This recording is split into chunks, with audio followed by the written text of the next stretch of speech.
What is up, fellow benchwarmers? Welcome to another daily fantasy quickie.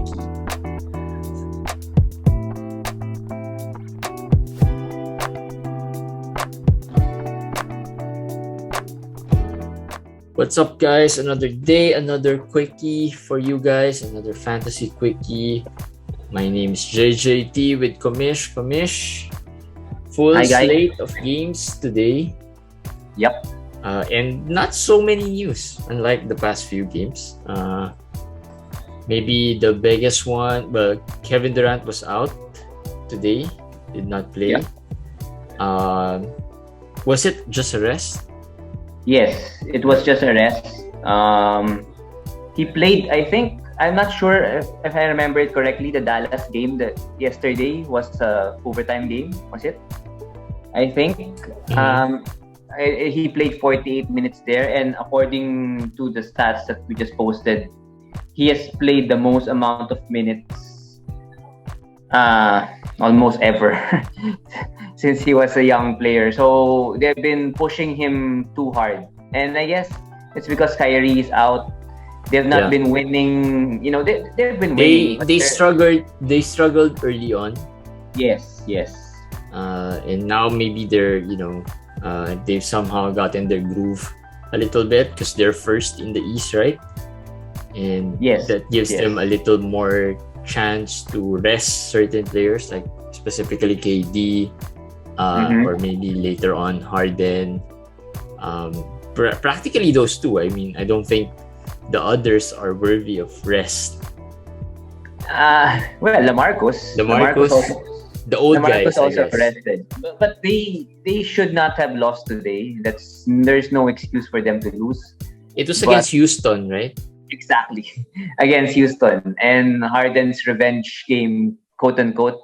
And but right now, talking fantasy in Brooklyn, it's clear that it's Harden, Durant, LaMarcus, I guess Patty Mills at this point.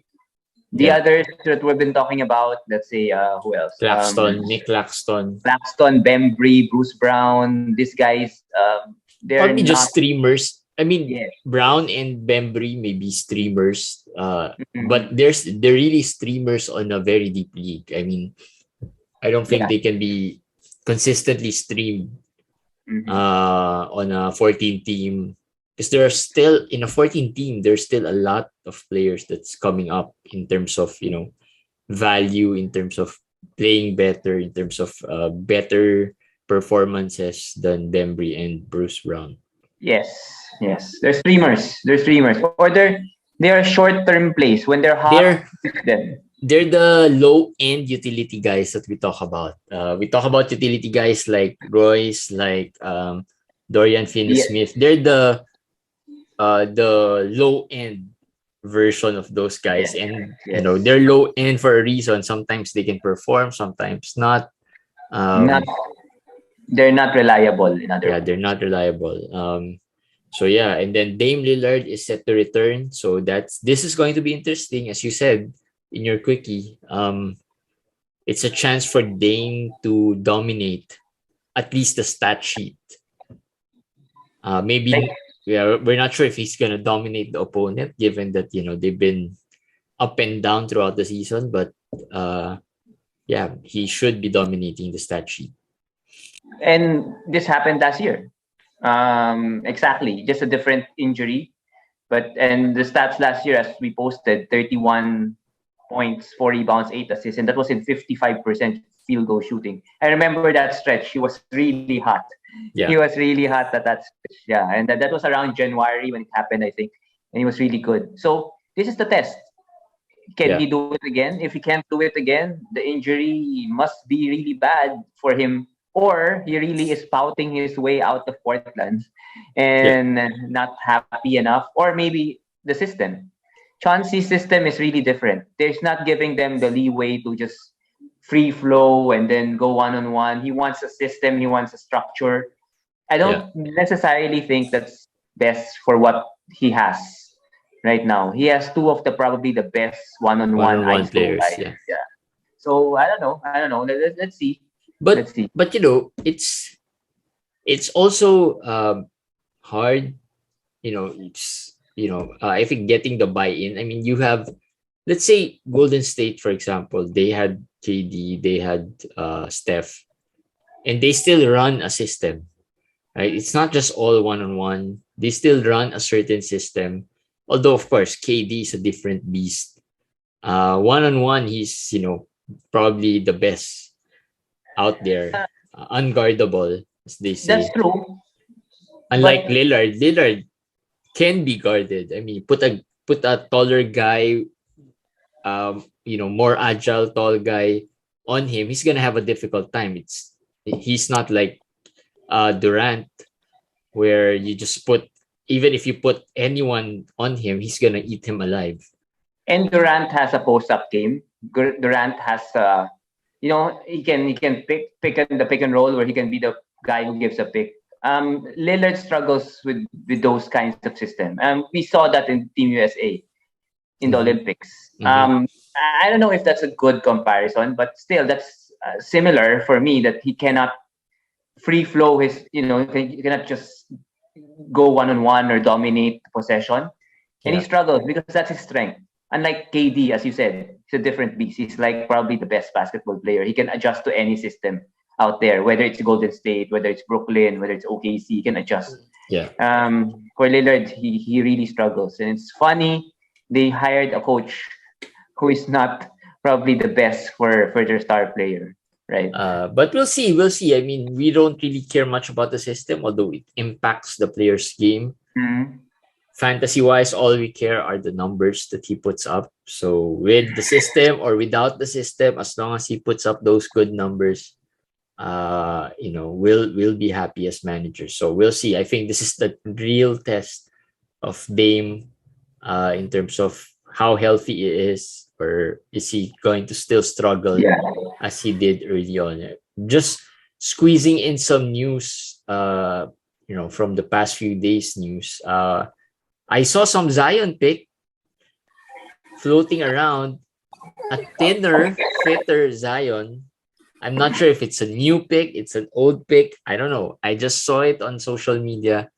Someone posted that he saw Zion and then took a picture with him. I'm not sure if it's true or not. But yeah, and that gave the cue of some managers to trade Zion. I follow the Pelicans beat writers, reporters, and they follow the practices. They have seen Zion personally, and I believe these guys because it's their job. Yeah. And they said that he doesn't look big. He doesn't look that big as people are saying. The pictures are saying. They said either that's Photoshop or maybe the angle is wrong. They said he doesn't look extra big than what they're accustomed to from him. But they see him every day almost. So maybe if you haven't seen him for 3 months and then you saw him, it's like, right? It's like that, right? When you see someone every day, you won't notice the weight gain, the weight loss. But when someone sees you for the first time, it's like, whoa, you're big. Yeah. But I believe them. I guess he's big, but he's not that big. Yeah. the way people are trying to make it seem like. I guess he's not that big.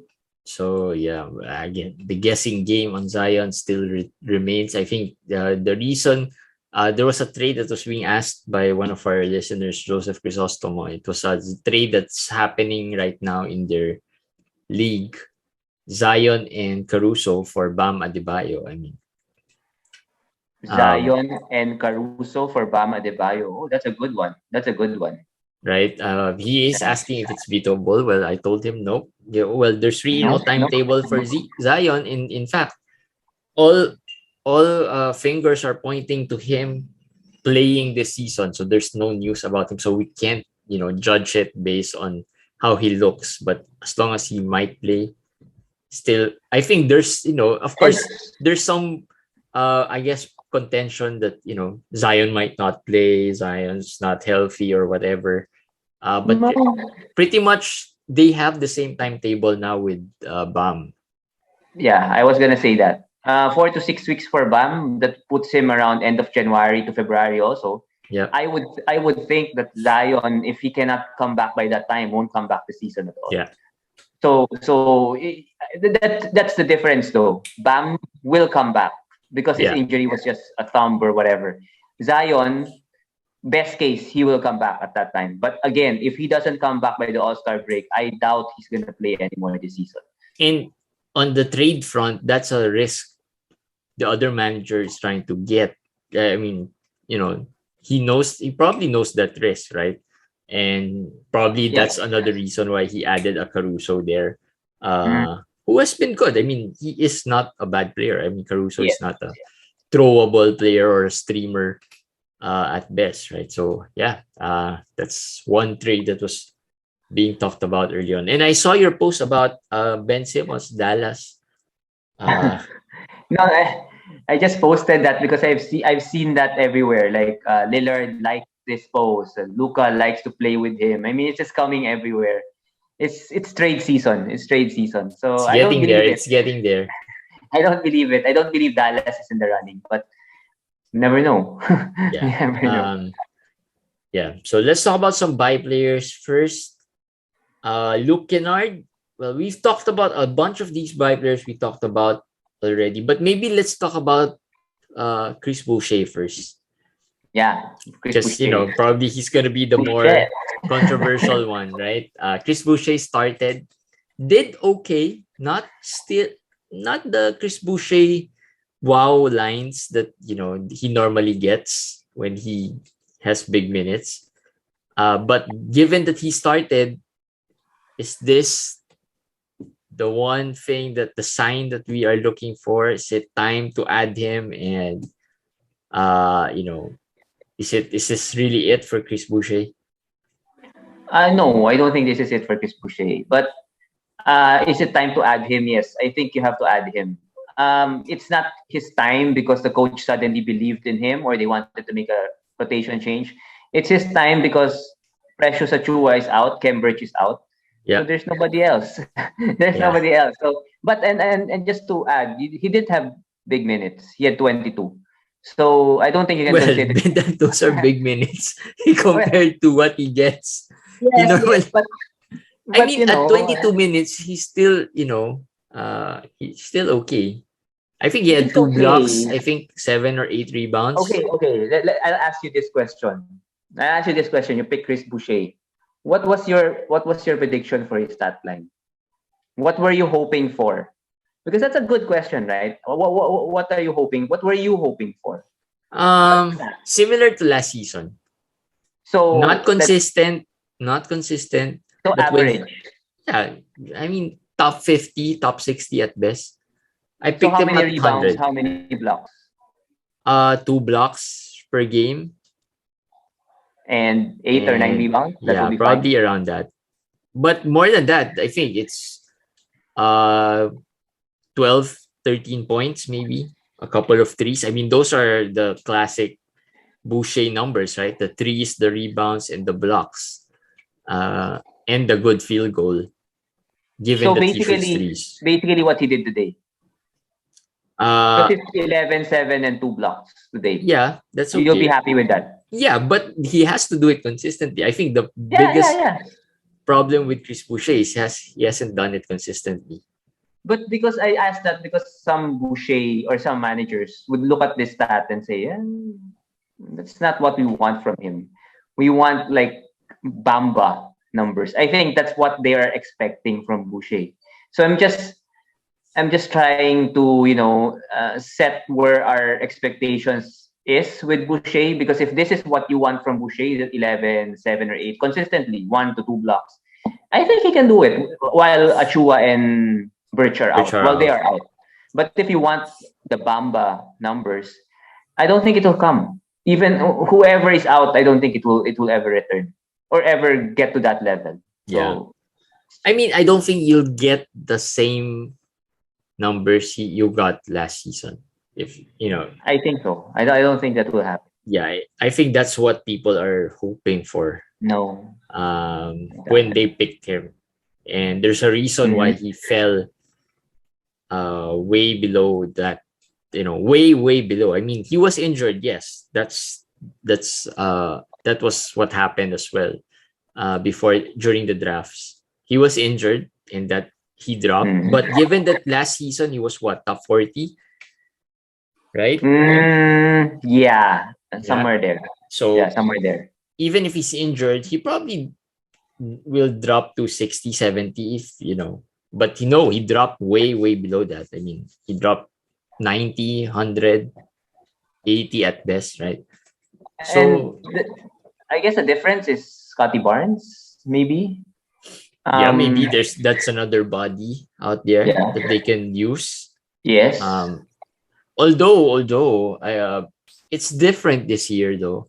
I mean, if you look at Toronto, they don't have OG. For a time, they don't have Pascal. So even if you have Scotty Barnes, even if you have Precious Achua, you still miss those major players that could have, vaulted him to some more playing time, but no. So I think this is the ceiling that you're gonna get from Chris Boucher. I think so. And the 22 minutes, I think that's really as that's the ceiling. That's as much as Nick Nurse is comfortable giving him, whether he starts or off the bench. I think he can go to 25, but maybe that's it. Yeah. He'll use Delano, he'll use Utah, he'll use the other guys to fill up the other minutes. Yeah. But having said that, add him. You never know. We're just guessing here what will happen. Maybe he wakes up tomorrow and feels really good. It throws in a really good stat line. I mean, we'll never know, right? What will happen? Another player who returned is Bones Highland. This one I'm more skeptical, I guess. Yeah, that's why I asked, will we give him another chance? Last time sprained ankle and then COVID. What's gonna happen next? But I learned my lesson here. I added him the last time out. He was injured, fine. I'll give that to him. But when I picked him, I just felt like this guy's a rookie. He's probably not gonna get consistent minutes. He's gonna be up and down. And that's what most rookies are. And if you look at some of the players in the free agent pool, I've seen some Luke Kennards out there, some Caleb Martins, even Nasser Little, which I'm thinking if I would be regretting dropping, for Simons. And then you have Terrence Davis. I mean, these guys are better. You'll have more confidence when you pick them than a rookie like Bones. I agree. They are better, at least for now. I'm not discounting the possibility Bones will be better for a stretch next time, but that's not he's not someone you stash and wait to explode. So I'm recommending maybe if you're in a 16-team league, maybe that's the ad. Or maybe if all the players Jeremy just mentioned are not available, are not there anymore, and your league is really good in adding players. So then maybe consider Bones. But look Kennard for one. That's the first player that Jeremy mentioned. Paul George is out. I don't know what this elbow thing is, but he had the elbow problems last season. Just something for Was last season elbow or shoulder? No, last season was I think his foot for one, and then also the elbow. No, not last season. The other season. I think that was his shoulder, right? Yeah. Last season was the foot, and the thing that he was saying that he had no feeling or something with his foot. Yeah. The elbow was the bubble time, and then that year, So he had. I mean, even if he plays again or plays right away, we know how much he struggles when he has problems with his, elbow. We've seen that in the now I'm really doomed in the Invitationals League. Well, no, I mean it's just an elbow, supposedly contusion or anything. No, not just because of Paul George, because again he will most likely miss a week or two. I would think. Might not. I mean, we don't. I don't know. Be so pessimistic. You might play the next game. But one missed game is big one because I don't have Butler. I don't have Devin Booker. Devin Booker is about to return, right? I mean, he should be returning in a few days, I guess. Should be, yes, should be. So I hope that pushes through. Anyway, yeah, Luke Kennard should be an ad. Caleb Martin, I would understand why you didn't add him for today because he was still questionable going into today's game. But yeah, I saw a lot of Caleb Martin still laying in the waiver wire before today's game. Just because he was questionable, I mean, I would understand. All my leagues, Caleb Martin was available. Even the Roto, the head-to-head, all of them, he was available. And I waited until the game ended where he had 28 points and everything, and nobody picked him up. Nobody picked him up. And I don't know. I picked him up in some of the leagues. I think he should be picked up. At least until Jimmy Butler comes back. We don't know when that will happen. Yeah. No updates, and all we know is that he re-injured it, so might be some time. Yeah. Right? Garrison Matthews, another player who is playing well, really well. Yes. For Houston, right? And the Rockets are calling him Gary Bird. Gary Bird. My God, what a name, Gary Bird. But I mean, for me, he has separated himself from the others who are similar kind of players. Even Duncan Robinson. For me, I'll go with this guy for the meantime while Green is out, because he has given, I think he has 6 steals already the past 3 games. Yeah. So okay, so let's do some hierarchy now with all these buys. Of those 3, who's the first priority? Who are the 3? Garrison, Caleb, and Luke Kennard. Oh, okay. If you're comparing, assuming all of them are available in your league, I go Garrison first. All right. At this point, I go Garrison first because I'm just more sure that Jalen Green will still be out for a while. So at least I won't waste a move. Because if I add Caleb, I like Caleb, but what if Jimmy Butler comes back the next game, and then you have to drop him again? So that's the reason I would choose Garrison. Garrison over.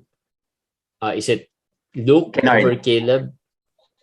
Garrison, Kennard, and then Garrison, Kennard, yes, Kennard, and then Caleb. Okay, Caleb. The next guy, Nasir Little, where does he rank among all these buy players? Okay, Nasir. He has been dropped. Well, I dropped him in one of the league. But yeah, he's been dropped in some leagues. Even 16, I saw him. I picked him up in one of the 16 team leagues. I picked him up, and then I was not able to play Carl Anthony Towns because I picked Nasir Little. But yeah. Probably is the least of my favorites here. He had a good game today before going out with cramps, but he's kind of inconsistent.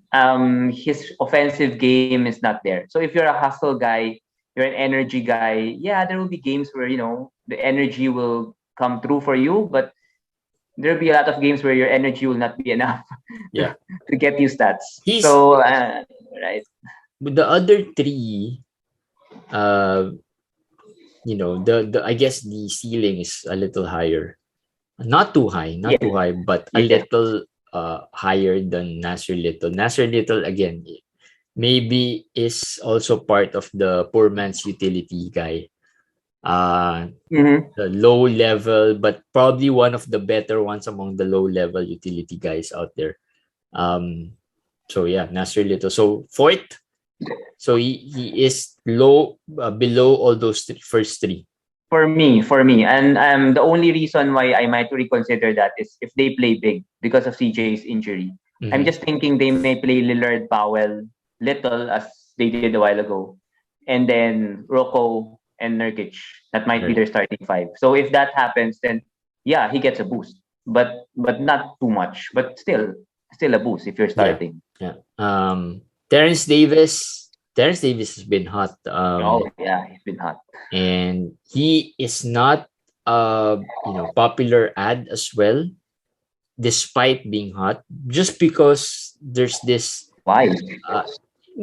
There's of course Harrison Barnes might be coming back, Harkless might be coming back. There's uncertainty there, and the schedule. I think they had a few days break, right?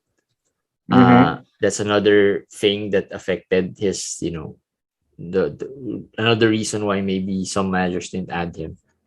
And there's uncertainty there. I mean, That's true. That's true. so do But you add him first over, Kennard? Probably not, right?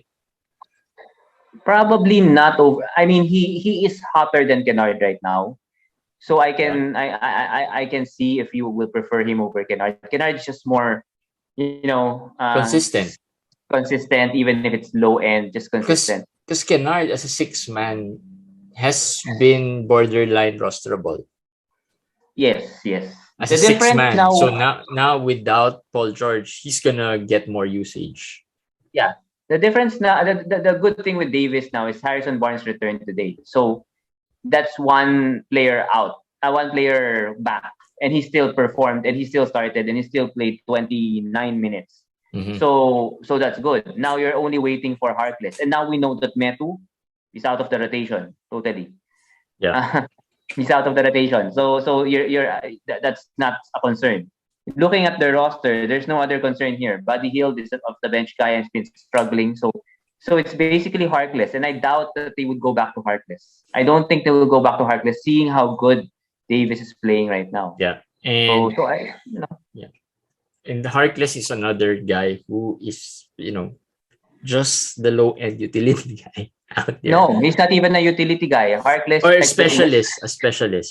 No, Harkless is in the mold of Tony Snell, Garrett Temple, these guys, Solomon Hill, who's out for the season, by the way.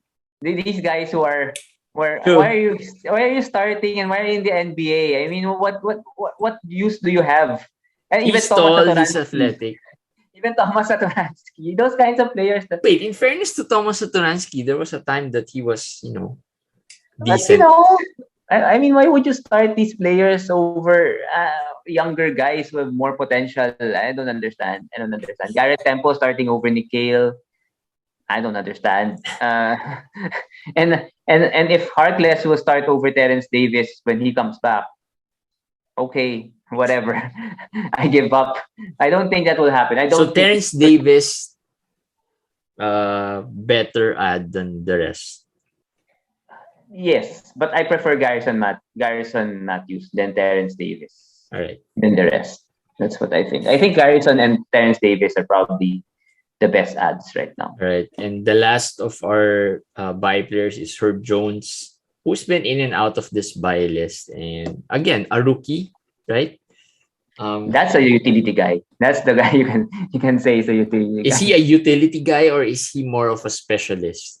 I think he's a utility guy. He has had games where, just to differentiate, a utility guy can do pretty much anything, right? He can give you rebounds, he can give you assists from time to time, he can give you steals, he can block shots, he can score a little, not big, but score a little. He can do pretty much everything without hurting you in your stat sheet. The specialist is pretty much players like Tyball, players like Duncan Robinson, players who just have one skill set. So just to differentiate, maybe you're listening and you don't know what's the difference between a utility guy. So if you look at players like Dorian Finney-Smith, he can shoot threes, he can defend, he can rebound. If you look at Royce O'Neal, who gave a great stat line today, he had, I think, 6 rebounds, 7 assists, and a steal or 2 steals, and then still scored I think 10 points or 11 points. I forgot. But yeah, those are the utility guys. The specialist would probably give you 3-4 steals and a little bit of the others, but really nothing significant for the other stats. Yes, or not just steals, maybe blocks or maybe threes, just maybe assists, like those things. I think Herb Jones is more of a utility utility guy. If he can be more consistent with his 3-pointers. Today his 3-pointers fell. He had 2 or 3, I think, today. But if you look at his averages, 1.5 steals, 1.7 assists, 0.8 blocks, which is almost 1, and then 3.3 rebounds. That's basically a utility guy. Low end is a rookie. Yeah, low end. Still getting into his groove, but it's better. I mean, this year I've learned my lesson about rookies.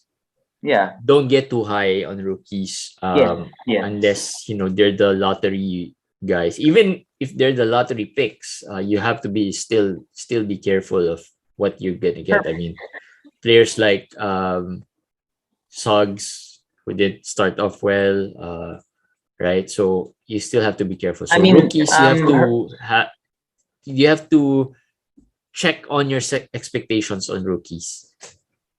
yes, and Herbert Jones is not really a recommendation for 12 or 14 team leagues.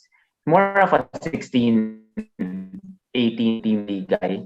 And if you look at the past few games, 1 steal, 2 block, 1 steal, 3 block, 1-1, 1-1, 2-1, 4-0, 3-1, 4-0. Those are good. Yeah. I mean, those are his last few games. All he has had the block for the past 5 and a steal for the past 10. So he's been consistent in that end. Maybe he's improving, but there again, those numbers could help you if you need them. I mean, basically, Tyball is doing that. Yeah, I was just about to say, if you're holding on to Tyball, might as well drop Tyball and just pick up Herb Jones at this point. But of course, we still feel like Tyball is a better player. He's a better fantasy player. He's in a slump. He's in a bad spot right now. Maybe it changes, but no sense. It's interesting. We call a defensive specialist in a slump. Well, his defense is in a slump. I mean, what do you call that? In Tagalog, it's maalat. It's just that you just can't do anything right. Everything is going wrong for you, and I think that's where Tyball is right now. Yeah, he's in a worry player again. Not yet there. Yeah, he is in a worry player, and maybe we could, segue our worry players list and start with Tyball. Yeah, we talked about him a few quickies ago. Probably a drop now in a 14 team. I still have a few Tyball. Okay, Tyball. You got lost for a while, so I didn't know if we're talking about Tyball. Tyball, right? Tyball. Yeah. Okay. Yeah, I think he's a drop. 14 team. He's a drop. Again, if you just think about it, it's he's a specialist. So yeah, you probably, if you feel that, of course, in the next game, he's gonna give you 4 steals and 4 blocks just when you drop him. But I mean, you cannot wait for that. I think they have a back-to-back, so they have a game again tomorrow, right? Give him until then.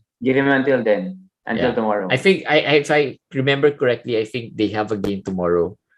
The reason why I didn't drop him. Today? Yeah. So you have a game tomorrow. That's one reason why I didn't drop him yet. But was supposed to. Montrezl Harrell, we just talked about him yesterday. Told you. I mean, I told you. Although Gafford had a little injury scare today. Yes. So still, you probably obviously you won't drop your Harrell. You know, it's Jeremy has a Harrell. When he says Gafford has an injury scare, you can see it in his face. I have a few Harrell. You can see it in his face. No, I also have. I actually also have. I don't mind Harrell struggling because my team with Harrell is doing okay. Okay. So I'd rather have Gafford play well because my teams with Gafford are struggling, and those are the teams wherein I'm at the 10th outside of the playoff spot. So and that's evident with the face of Jeremy when he said it. He's smiling, but the face is like confused. He doesn't know how. He doesn't know if he's gonna be happy or not. But he's smiling because. True. Okay. So many players to worry about, but yeah. When I heard that Gafford was, when I heard that Gafford had a slight injury, I immediately looked into Harrell's stat line, thinking that he might have, boosted because I knew he started really slow today and didn't play well, right? So, but yeah, still he had 17 minutes. Probably the worst so far this season. His worst performance so far.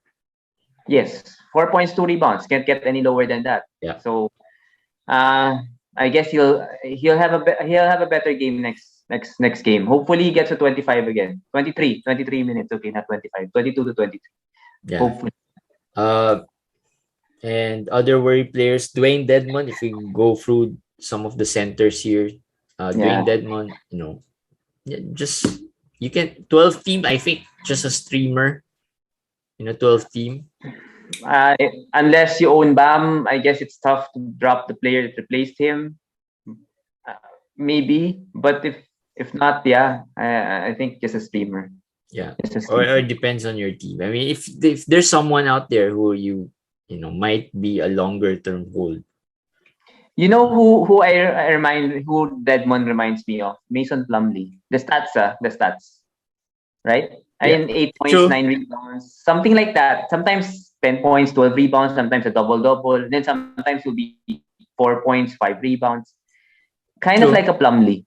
Kind of like a Plumlee. And if True. you don't trade for Plumlee, you should not trade for that. Yeah. Robert Williams. We talked about Robert Williams a few quickies ago. Again, Robert Williams is in a similar boat with, I feel, with Boucher in the sense, but he's on a higher tier. Yes, People and drafted him expecting something, but so far has been disappointing.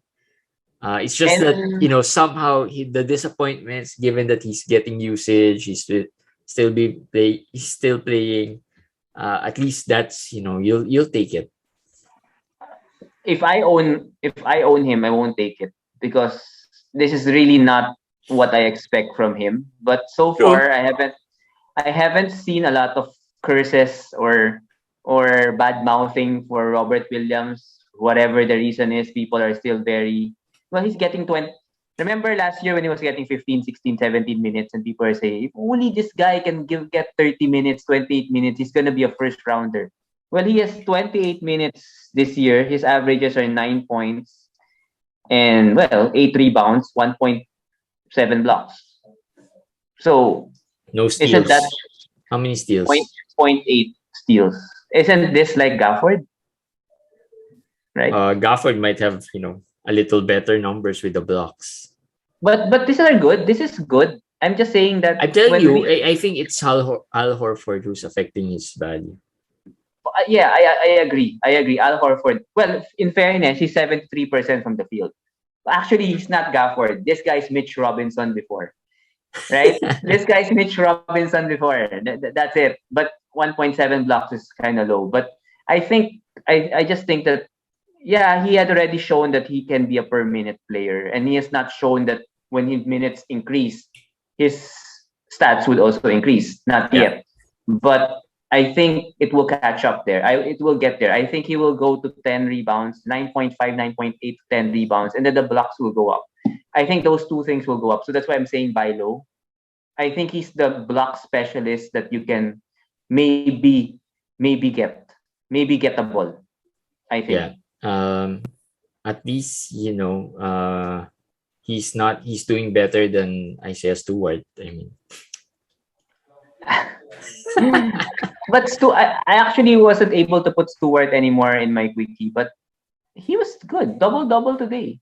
Yeah, but I mean the disappointment. Again, here we are again with Jeremy. I'm just saying.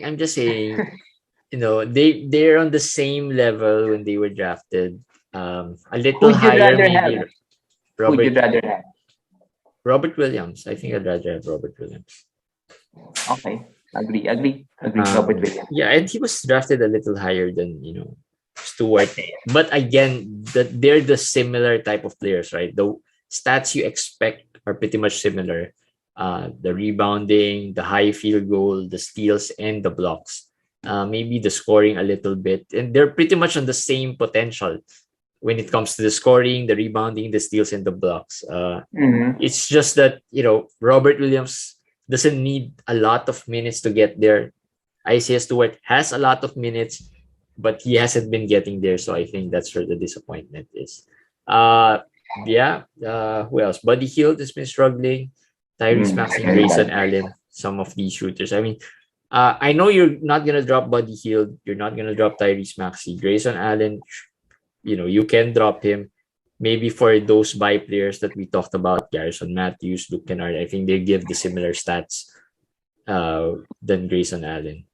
Buddy Hield, I will not drop Maxi. Buddy Hield, I am tempted. He's in my 12 Really? 12 in a 14? Not in the 14. I'm talking about 12 team. In a 12 team, I'm tempted. He has been Really bad. Brutal. Brutal is the word I could think of. 2 out of 13, 1 out of 10 from the three.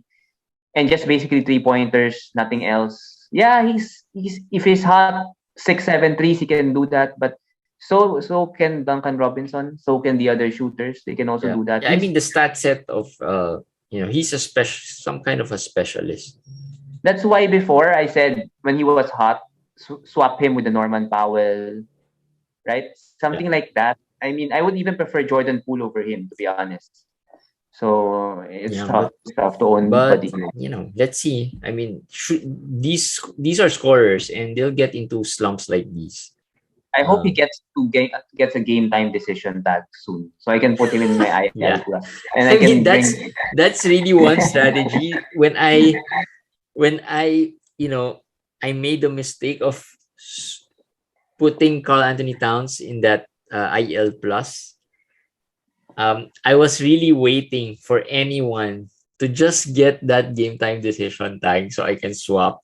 Unfortunately, no one came up. So yeah. Right now, I have Josh Giddey in my IL plus. I have not yet activated him, and I have Richaun Holmes, who was out again today, who was bloodied and out today, and I would think he will not miss games, but it's Richaun Holmes. He missed 4 games with an eye thing, so he might miss some games. But I cannot put Richaun Holmes in IL plus and then get trapped there. So I'm waiting for Buddy. You know which player is best on IL plus? Who? AD? Alperen Sengun. Yes. They should tag him for a game, and those stashing Alperen Sengun, put him in your IL plus and never put him back. I can put Sengun in our worry list today. Actually, I should have put him in a worry list. Houston 7 in a row. Jeremy's Sengun will have to wait a little longer, and I don't know how long the patience of Jeremy. Guys, no, it's not gonna be long. It's not gonna be long because I'll see. I am against you again in the invitationals this week, and if I lose decently, like a 4-5, I'll take that and maybe keep him for another week. But if I lose by like a 2-7 or a 1-8, then so let's bet when Jeremy will. Let's see when Jeremy will drop Sengun. Until when will Jeremy hold Sengun? Yeah, because I like I said, I don't have Paul George, I don't have Butler, I don't have Booker in that team. So guys, I'm a Sengun fan. But if you drop Sengun right now, I'm not even sure if I'm gonna get it. Because if I have to wait until week 17. Wait, are you saying that so I drop Sengun? No. Actually, I'm thinking of it right now because I think I'm gonna beat you 7-2. So I think you're gonna drop Sengun as you said. So I'm thinking, will I pick up Sengun? I don't think I would pick up Sengun there. It's just too long. It's just too long. I don't. If this is like pass the potato, that game where you passed or a trip to Jerusalem or whatever. If it just so happened that it fell into your lap when it's the right time, then good for you. But I'm not gonna wait for 8 weeks and carry his roster. But they really can't get him some time. You mentioned about Josh Giddey, maybe just to feel good. You talked about Franz Wagner or Josh Giddey. How about let's end with that. I haven't really seen much of Franz Wagner. Because the answers to that question was kind of mixed. A lot of people was Giddey, a lot of people was Wagner. So I decided to just talk about it. And maybe you have your own opinion with that thing because it's close. I think it's close. It is. Wagner has had the good games of Wagner have been really good. Yes. That's my take. The good games of Josh Giddey were just like okay, that was okay. I mean, there's really nothing good yet from Josh Giddey, unlike Wagner, right? He has had some 26, 28 point games, right? And that's good, and some across the board stats. Giddey though, I'll probably go with Wagner. Yes, and I'll tell you why it's not close. as I said, 68% free throw, 42%, or 40% field goal, 40 and 68. And then 2.9 to 3 turnovers a game. Those are not, I mean, if you put that and you say, This is that case? okay. Is that So KPJ? so this Right? is so among the rookies that we are stashing as fantasy managers. There's Alperen Sengun, and then there's Josh Giddey. Those two players you might be holding on for too long and suffer. Your team might be suffering because of them. I agree. I mean, I don't think that's I think that's a possibility. Yes, but we're not saying that Giddey is not good. On certain builds, Giddey, I mean, he doesn't take a lot of free throws for one. So the 60-something% doesn't really hurt as much. Yeah. The field goal, if you're in a punt field goal build, then he's fine. He's fine. But it's just that 40%, sometimes in major big field goal attempts, really hurts. Really hurts in three games, 4 games a week. That hurts. And the scoring isn't high. Another thing, the scoring isn't high. So nothing's really high. I mean, nothing's really high. I mean, rebound and assists is not bad for him. I mean, he's the assist. I think I'll just take the assist. Yeah, I mean, he regularly has close to triple-double. Before he got, sick, he was 7 rebounds, 7 assists, 6 rebounds, 8 assists, 8 rebounds, 5 assists. He's usually like that. And people like it. But they have to open their eyes more and then be more objective. I know Giddey is kind of handsome like Luka, and he's look like a golden boy with the hair, when he does like this. It's kind of cool, but you have to look at it carefully if it's hurting your team or not. You have to look at it really carefully. That's just I have I think a couple of Giddey. One is in the Unbox League. And I think I left him there in the IL Plus as well. So me too. In the Unbox League. But that Unbox League is in trouble, so I think I had to move him up. For a time I just left him there. But that team has, like I said, has DeMar, it has LaMelo, it has OG. How are we this week? What's our standing? We're down 2-7 so far, I think. Okay. So we'll see. We're up. We're okay. We can take maybe a week loss. We're up 5 games at first. So cruise control. Jeremy has it in cruise control. Yeah. So no we'll see. We'll see. We can take because a couple of weeks. We just need to survive a couple of weeks. When LaMelo comes back and DeMar comes back, I think we should be okay. Okay. So that's it. That's it for our daily fantasy quickie. Interesting and great conversation as always. Great discussions. Hope you enjoyed it. And hope you liked the episode today. And we'll see you again tomorrow, guys. Bye. Bye.